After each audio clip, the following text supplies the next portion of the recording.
Fala galera, tudo bem? Tudo tranquilo com você? Aula de número 2 desse curso que vai fazer você gabaritar nesse próximo Enem, na sua próxima prova, galera. Então, foco total aí para a aula que está vindo, beleza? A gente está falando dentro desse início aqui sobre cinemática, cinemática vetorial, cinemática escalar, a relação dos movimentos, meu querido.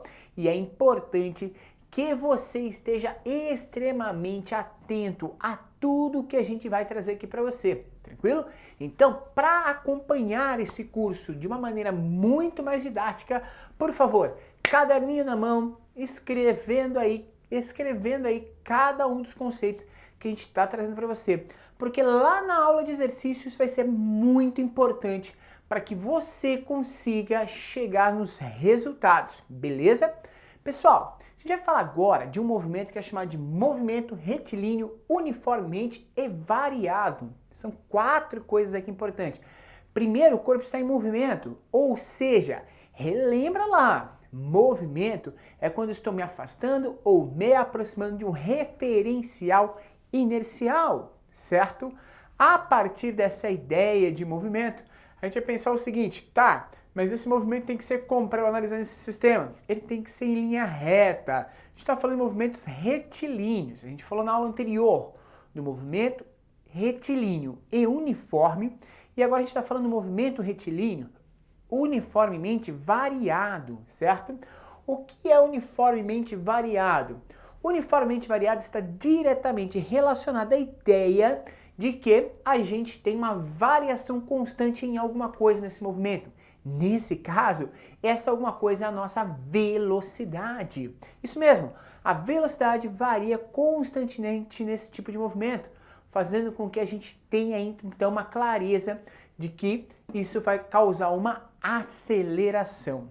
O que é a aceleração? A aceleração de um corpo é a capacidade desse corpo de variar sua velocidade em função do tempo.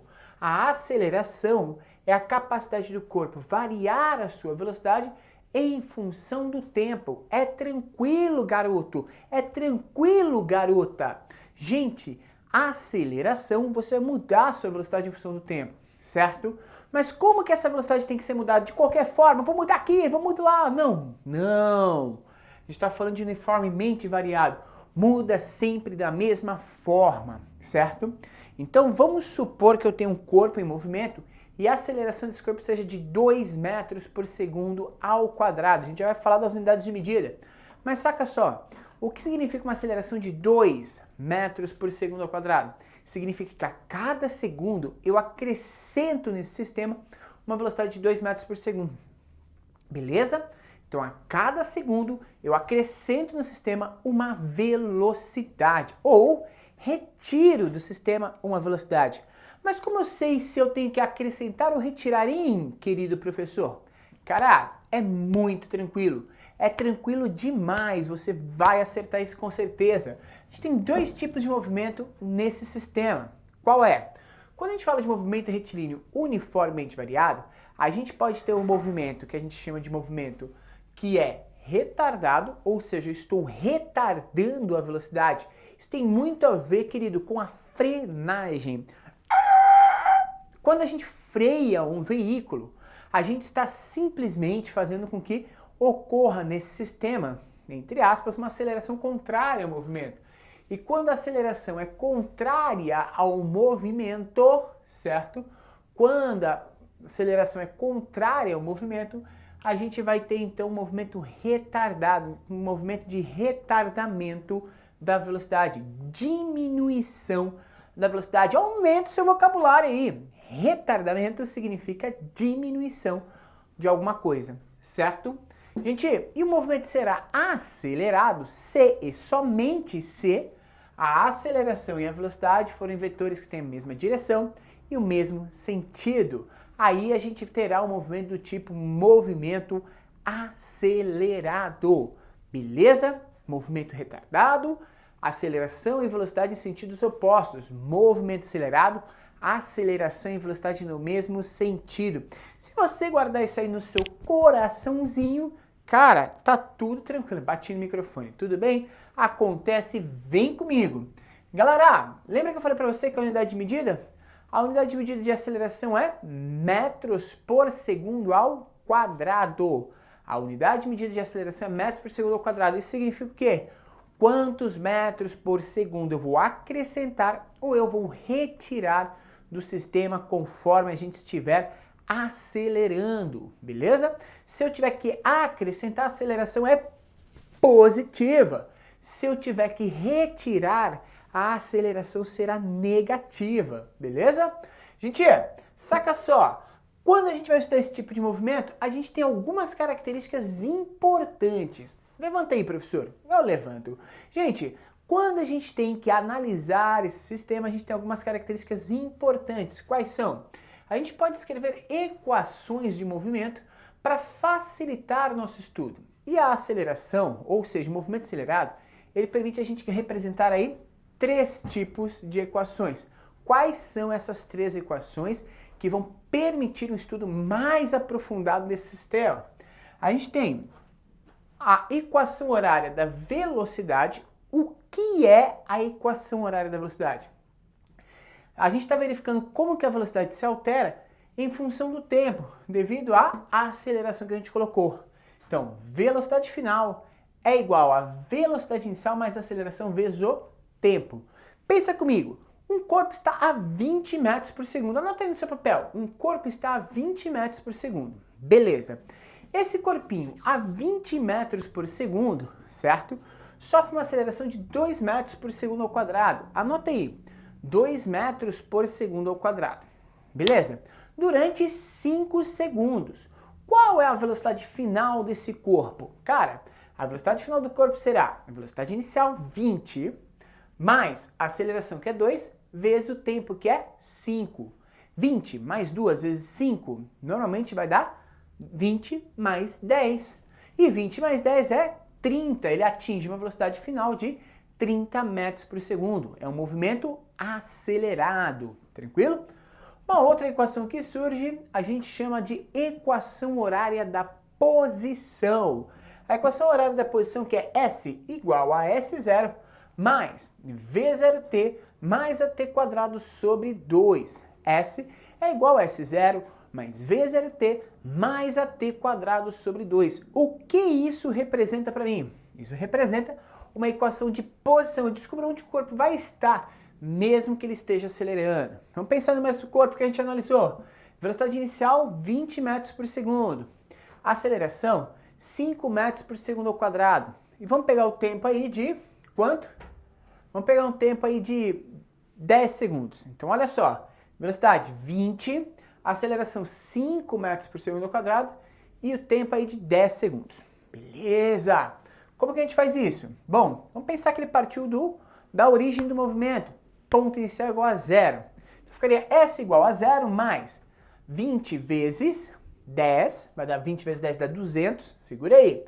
Mais a aceleração que é 5, vezes 10 ao quadrado. 10 ao quadrado é 100, então vai ficar 5 vezes 100, que vai dar 500. Dividido por 2, 500 dividido por 2 dá 250. Então aqui deu 200, aqui deu 250. Quanto que vai dar isso? 450 metros. A gente consegue encontrar a posição do corpo em função aí desses elementos, beleza? Já começa a surgir e borbulhar na minha cabeça várias questões de vestibulares, de Enem, que remetem a esse tipo de problema, de você achar ou encontrar a posição de um corpo depois de um determinado intervalo de tempo. E lá nas aulas de exercício a gente vai falar sobre isso. Então assim, tá tudo meio confuso, vai anotando, reveja essa aula para que você consiga aí aprimorar o seu conhecimento, beleza? A última equação, gente, que você pode ser cobrado de utilizar nesse tipo de movimento é chamada de equação de Torricelli. Torricelli foi um físico italiano que analisou essas duas equações juntas e tentou tirar dessa equação o tempo. E te digo, ele conseguiu. Cara, então quando não for informado para você tempo numa equação, você pode e deve utilizar a equação de Torricelli. Velocidade final ao quadrado é igual a velocidade inicial ao quadrado mais 2 vezes a aceleração vezes a variação de posição deste corpo, certo? Velocidade final ao quadrado é igual a velocidade inicial ao quadrado mais 2 vezes a aceleração vezes a variação de posição desse corpo. Perceba que a gente achou uma maneira de analisar a velocidade ou a posição de um corpo sem necessariamente conhecer o tempo, só com outras informações. Essas informações são todas complementares, ou seja, são informações ou elementos que estão dentro de funções e uma depende da outra. Então é tranquilo, se você não tiver uma delas, você consegue a partir das outras determinar o sistema.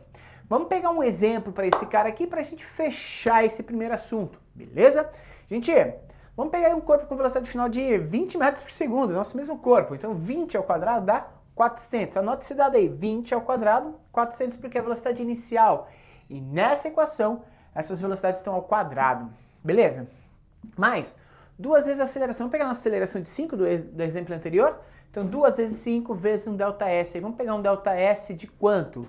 Vamos pegar um ΔS de 100 metros. Fechou. Então vai ficar 20 ao quadrado, dá 400. 400 mais 2 vezes 5 vai dar? 2 vezes 5 dá 10. 10 vezes ΔS que a gente falou que vai pegar de quanto? De 10 metros. Então se a gente pegar 10 vezes 10 vai dar 100, certo? Então vai ficar 400 mais 100. 400 mais 100 seria a velocidade final ao quadrado. Eu quero descobrir essa velocidade final. O que eu faço? Tira a raiz. Vai ficar raiz de 500. Se você souber aí os mecanismos de fatoração, você sabe que raiz de 500 é 10 raiz de 5. Professor, eu não sei fatorar, professor, eu não sei arrumar essa equação, o que eu faço? Lá na aula de exercício, quando a gente vai resolvendo exercício e a gente tiver uma situação como essa, eu vou falar para você como que a gente age, beleza? Essa aula, gente, é uma introdução. Esse curso é direto ao ponto, beleza? A gente não vai ficar mascarando tudo para te entregar o conteúdo. A gente vai direto ao ponto. É isso que você precisa para responder questões relacionadas a movimento retilíneo uniformemente e variado, beleza? No final da aula, já que você conhece tudo, a gente pode criar algumas frases para guardar essas equações, certo? Vi você assistindo TV, certo?